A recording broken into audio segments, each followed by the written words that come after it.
Assalamualaikum warahmatullahi wabarakatuh. Nama saya Mutiara Soleha dari kelas 5F dengan NPM 18110427.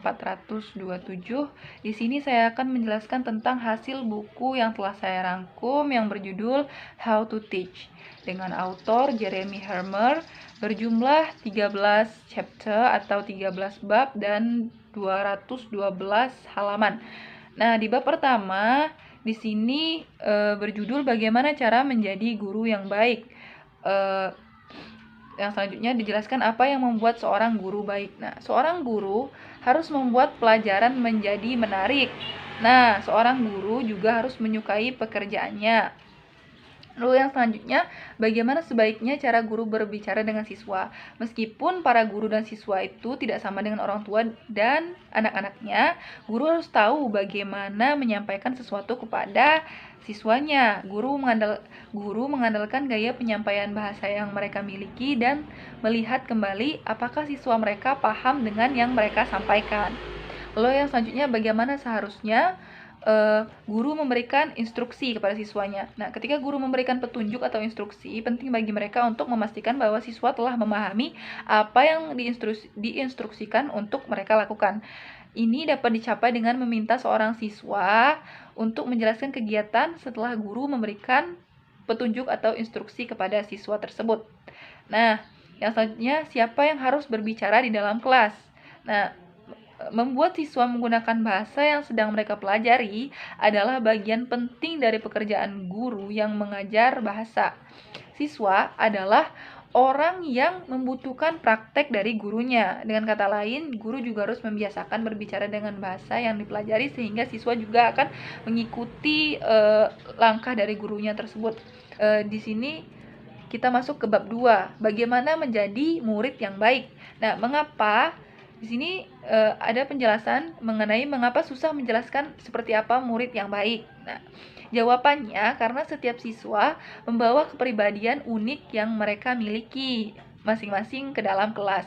Oleh karena itu, susah bagi seorang guru untuk menentukan seperti apa murid yang baik karena setiap murid punya karakter masing-masing dalam belajar dan punya daya tangkap yang berbeda dalam memahami pelajaran sesuai dengan pelajaran yang siswa minati. Nah, biasanya guru memiliki pandangan yang pandangan yang menjadi pedoman mereka secara umum mengenai pembelajar yang baik itu seperti apa.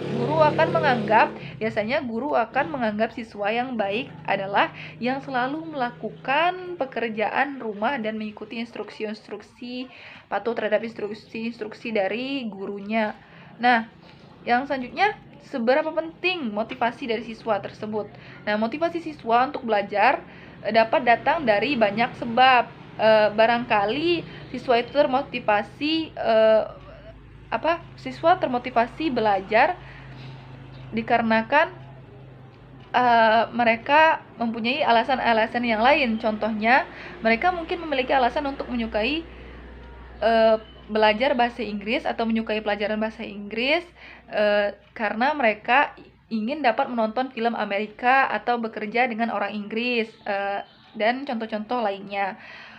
Yang selanjutnya dibahas juga siapa yang bertanggung jawab untuk belajar. Nah, di sini yang bertanggung jawab untuk belajar tentu saja adalah pelajar itu sendiri. Pelajar yang mandiri adalah siswa atau murid yang punya kemampuan untuk meningkatkan skill dan kemampuan mereka sendiri. Lalu yang selanjutnya kita masuk ke bab 3, bagaimana mengelola proses belajar mengajar. Nah, bagaimana seharusnya guru menggunakan kehadiran fisik mereka di dalam kelas. Nah, yang pertama mereka harus mampu membentuk kedekatan. Para guru harus berusaha menjadi dekat kepada siswanya. Tapi ada pula beberapa siswa yang tidak menyukai terlalu dekat dengan guru, dan ada beberapa juga yang siswanya tidak menyukai jika jarak antara guru dengan siswanya itu terlalu kecil atau terlalu renggang. Oleh karena itu, di sini guru amat penting untuk memberikan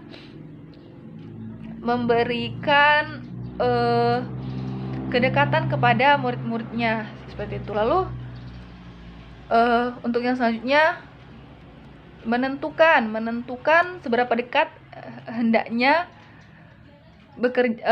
kita mengajar dengan murid adalah soal ketepatan dalam mengajar. Nah, demikian juga dengan cara umum di mana guru duduk atau berdiri di saat berada di kelas.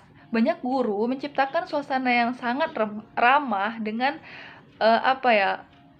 duduk mungkin dengan duduk sejajar dengan muridnya waktu mereka mengajar di dalam kelas. Nah, yang selanjutnya adalah gerakan. Berapa banyak guru yang bergerak di dalam kelas, kemudian mereka bergantung ketika menjelaskan sesuatu pada gaya mengajar, gaya pribadi mereka, di mana guru itu merasa paling nyaman untuk mengatur kelas saat mereka menentukan gerakan atau ekspresi mereka saat mengajar. Nah, bagaimana dia merasa paling mudah untuk mengelola kelas dengan efektif, dan apakah dia ingin atau tidak bekerja dengan kelompok yang lebih kecil. Contoh, ketika guru mengajar, dia kadang bergerak ke sebelah kanan atau kiri sesuai dengan kenyamanan saat guru tersebut mengajar. Lalu yang selanjutnya, kontak. Nah, agar dapat mengelola kelas dengan berhasil, guru harus menyadari apa yang siswa lakukan, dan jika mungkin bagaimana mereka ingin bagaimana perasaan mereka. Nah, ini berarti mengawasi dan mendengarkan sama fungsinya dengan mengajar. Mengawasi dan mendengarkan siswa sama fungsinya dengan mengajar mereka. Lalu bagaimana seharusnya guru menggunakan suaranya di dalam kelas? Yang pertama, audio. Jelas guru perlu dapat didengar. Mereka harus yakin bahwa para siswa di belakang kelas dapat mendengar mereka sama baiknya dengan siswa yang ada di depan. Guru tidak perlu berteriak agar terdengar, bahkan di kebanyakan ruang kelas ada banyak guru terlalu keras. Guru-guru yang baik berupaya menjelaskan keseimbangan antara suara dan volume dengan benar. Lalu yang selanjutnya adalah variasi. Penting bagi para guru untuk memvariasikan kualitas suara mereka dan volume yang mereka gunakan, bergantung pada jenis pelajaran dan jenis kegiatannya. Nah, bagaimana guru dapat mengevaluasi keberhasilan atau kegagalan dari pelajaran mereka atau dari yang mereka ajarkan? Satu cara untuk mendapatkan umpan balik adalah dengan mengajukan kepada siswa pertanyaan-pertanyaan sederhana seperti apa mereka suka dengan pelajaran ini, apa mereka merasa pelajaran ini berpengaruh terhadap mereka, dan lihat apa yang mereka katakan. Tetapi tidak semua siswa akan membahas topik-topik seperti ini secara terbuka di kelas. Mungkin lebih baik meminta mereka menuliskan jawaban mereka dan menyerahkannya. Cara tersebut akan sangat meningkatkan kemampuan guru untuk nantinya mengelola kelas lebih baik lagi. Yang selanjutnya kita masuk ke bab 4, bagaimana mendeskripsikan belajar dan mengajar. Apa yang kita ketahui tentang belajar bahasa? Nah, di sini dijelaskan semua anak yang terbiasa dengan sebuah bahasa akan mempelajari dalam keadaan normal. Kalau mereka terbiasa, mereka melakukan ini secara tidak sadar, bukan sebagai bentuk studi atau belajar. Kalau mereka terbiasa dengan bahasa tersebut, jadi mereka tidak terbebani, mereka sudah terbiasa. Nah, anak-anak dan orang dewasa yang mempelajari bahasa di luar kelas, maksudnya pelajaran tambahan, dan akhirnya mereka berhasil, mereka membagikan kesamaan tertentu dalam pengalaman belajar mereka. Pertama-tama mereka biasanya terbuka pada bahasa yang lebih atau kurang mereka mengerti. Nah, mereka untuk bisa berhasil mempelajari bahasa tersebut, mereka lebih terbuka dan mereka lebih punya rasa ingin tahu kepada bahasa yang ingin mereka pelajari. Yang kedua, mereka termotivasi untuk mempelajari bahasa agar dapat berkomunikasi, dan akhirnya mereka memiliki kesempatan untuk menggunakan bahasa yang sedang mereka pelajari. Karena mereka lebih punya motivasi untuk mempelajari bahasa tersebut. Yang selanjutnya adalah apa yang diperlukan untuk pembelajaran bahasa di kelas. Yang pertama, guru harus terlibat. Ini adalah titik dalam urutan pengajaran di mana guru mencoba untuk membangkitkan minat siswa sehingga lebih banyak melibatkan siswa daripada guru tersebut. Yang selanjutnya adalah belajar. Kegiatan belajar adalah kegiatan yang para siswa diminta untuk berfokus pada bahasa atau informasi dan bagaimana hal itu dibangun. Lalu yang selanjutnya adalah aktif. Elemen ini menggambarkan latihan dan kegiatan yang dirancang untuk membuat siswa menggunakan bahasa sebebas dan berkomunikasi semampu mereka. Kita masuk ke bab 5, bagaimana mendeskripsikan bahasa. Nah, yang pertama kita masuk ke konstruksi kalimat. Di konstruksi kalimat itu ada beberapa jenis, yaitu komplement, subjek plus hanya kata kerja, dan dua objek, dan adverb atau phrase. Yang selanjutnya jenis kata benda. Jenis kata benda itu ada kata benda yang terhitung dan tak terhitung, ada kata benda jamak dan kata kerja tunggal, kata benda tunggal maksudnya. Nah, yang selanjutnya ada kata benda kolektif. Yang di sini juga dibahas tipe dari kata kerja. Ada kata kerja bantu, lalu ada kata kerja utama dan kata kerja phrasal. Nah, bentuk kata kerja ada kata kerja ada present, ada past, ada continuous, ada simple, dan ada kata kerja reguler dan irregular, dan kata kerja aktif dan pasif. Nah, di sini juga ada tipe kata ganti. Tipe kata ganti itu ada kata ganti orang, ada kata ganti relatif, lalu di sini ada kata sifat. Nah, kata sifat itu dibagi menjadi kata sifat dan preposisi, lalu kata sifat sebagai nomina. Dan yang selanjutnya keterangan atau adverb ya, keterangan. Keterangan dan frasa keterangan dapat digunakan untuk waktu awal, akhir, atau kemarin. Nah, posisi keterangan biasanya muncul pada akhir kalimat, tetapi kadang-kadang dapat digunakan pada awal atau tengah kalimat. Selanjutnya preposisi. Nah, preposisi itu contohnya kayak at, in, on, dan sebagainya. Biasanya datang sebelum kata benda, tetapi juga dapat datang pada akhir klausa. Nah, kita masuk ke bab 6, bagaimana cara mengajar bahasa. Dalam bab ini mengatakan bahwa siswa itu perlu terbiasa pada bahasa untuk bagaimana cara menelaah bahasa tersebut. Nah, mereka perlu memahami maknanya, memahami konstruksinya, dan mempraktekkan bahasa tersebut.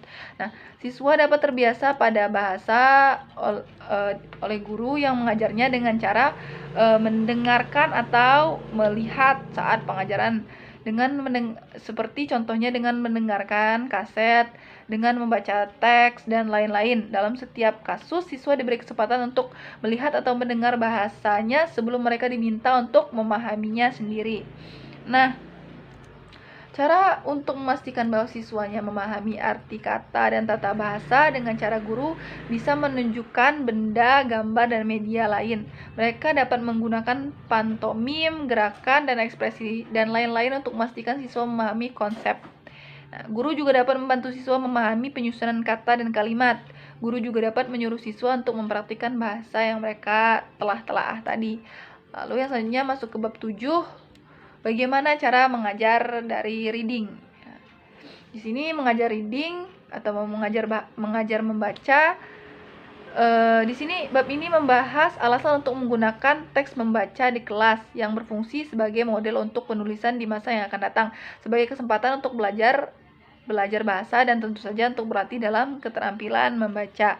Nah, bab ini juga membahas kesimpulan yang harus dicapai antara materi asli yang ditulis untuk pembicara yang fasih bahasa asli dan materi yang secara khusus dirancang bagi siswa. Nah, kita telah berbicara mengenai perlunya topik dan jenis bacaan bergantung pada siapa para siswa yang belajar tersebut gitu.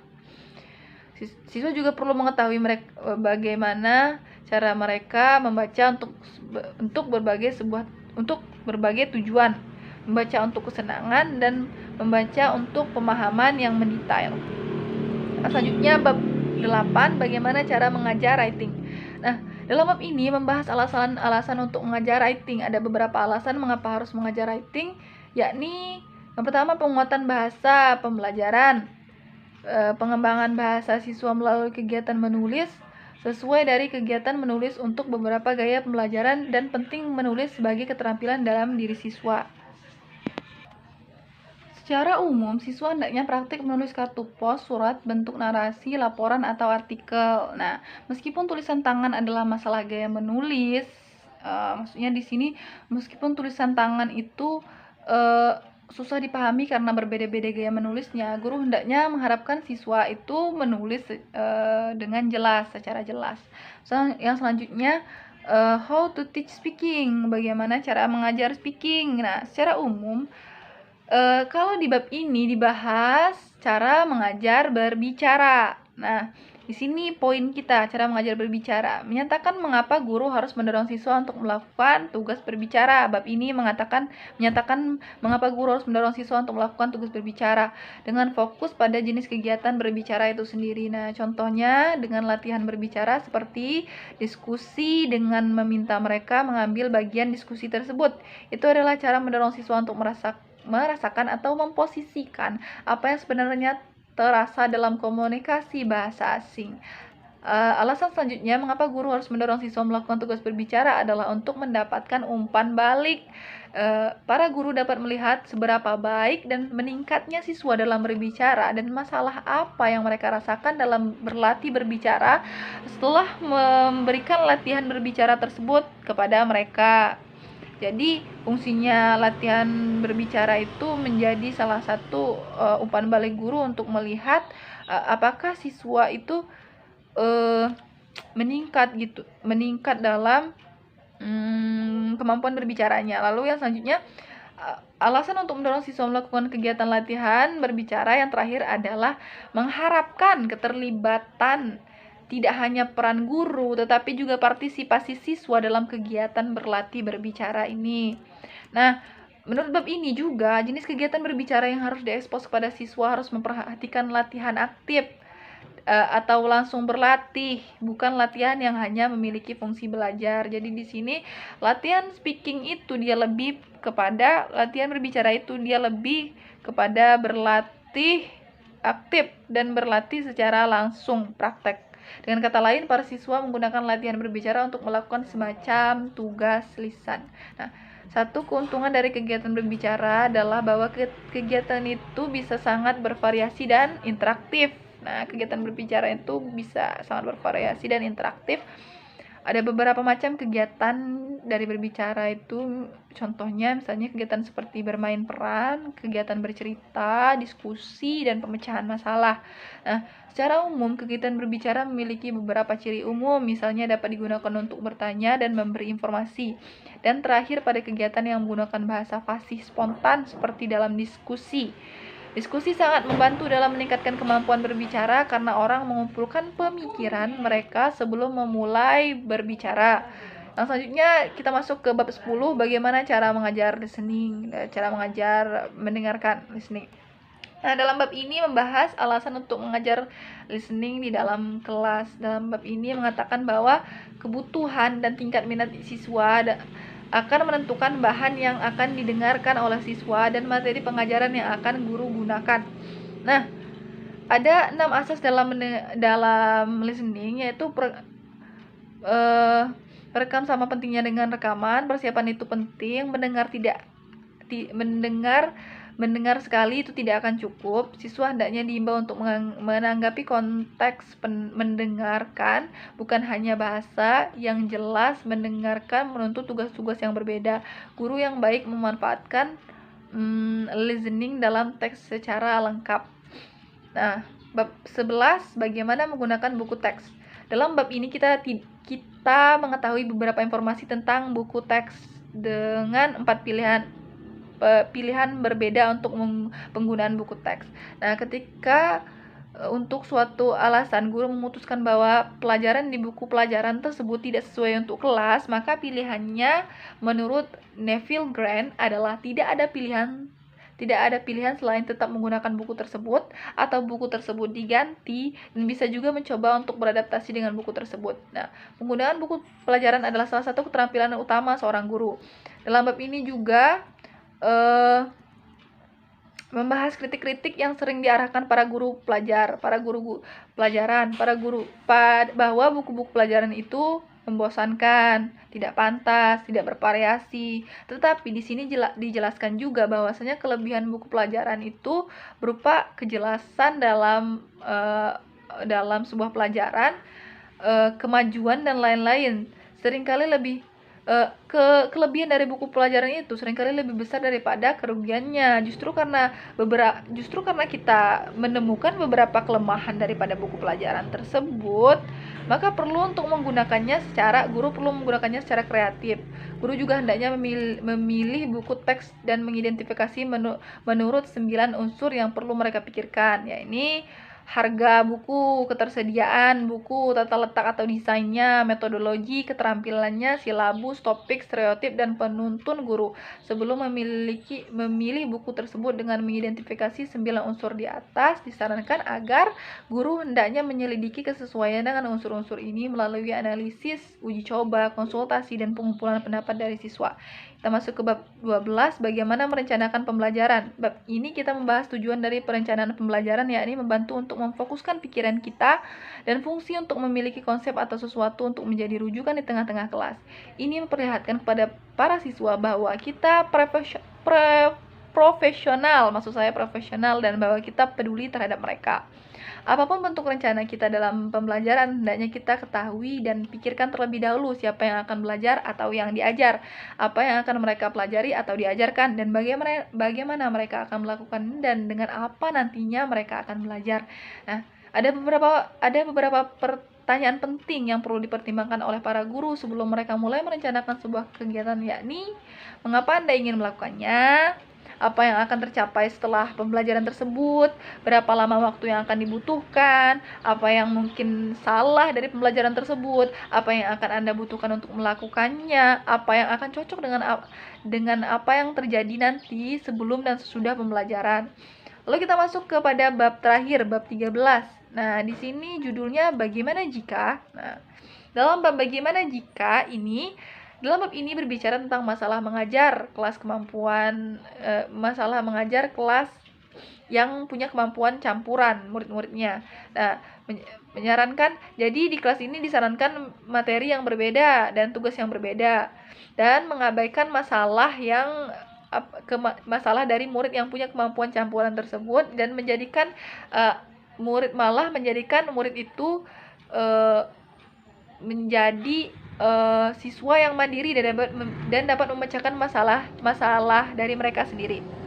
Nah, di sini juga membahas tentang solusi untuk masalah siswa yang menggunakan bahasa mereka sendiri ketika guru ingin mereka menggunakan bahasa Inggris. Ya, kadang memang seperti itu. Kadang ketika guru meminta siswa untuk mempraktekkan berbicara bahasa Inggris, siswa kadang malah menggunakan bahasa mereka sendiri. Nah, di sini menyarankan untuk berbicara kepada siswa mengenai masalah ini. Jika ini terjadi, disarankan untuk berbicara kepada siswa mengenai masalah ini, mendorong mereka untuk menggunakan bahasa Inggris agar menciptakan lingkungan bahasa Inggris dan terus mengingatkan mereka mengenai masalah tersebut. Nah, mempelajari masalah dari para siswa.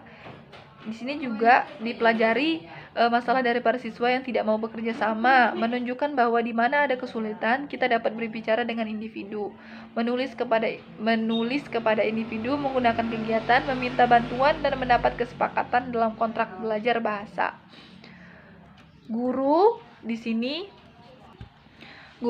hendaknya menghadapi masalah siswa yang kadang enggan berbicara. Ada banyak solusi yang ditawarkan ketika siswa ditemui masalah siswa yang enggan berbicara, yakni mencakup penggunaan pasangan kerja. Seperti jika siswa diarahkan untuk bekerja kelompok, maka kadang siswa lebih terpacu untuk bisa berbicara dan bebas untuk berbicara. Lalu memperkenankan siswa berbicara dengan cara yang terkendali terlebih dahulu. Maksudnya di sini terkendali terlebih dahulu adalah diperkenankan siswa untuk menggunakan bahasa mereka sehari-hari terlebih dahulu, layaknya ketika mereka berbicara biasa, agar mereka ketika belajar menjadi lebih santai dan lebih bisa termotivasi untuk belajar bahasa. Oke, saya rasa cukup dari hasil rangkuman dari hasil buku yang telah saya rangkum. Saya akhiri, wabillahi taufiq wal hidayah. Wassalamualaikum warahmatullahi wabarakatuh.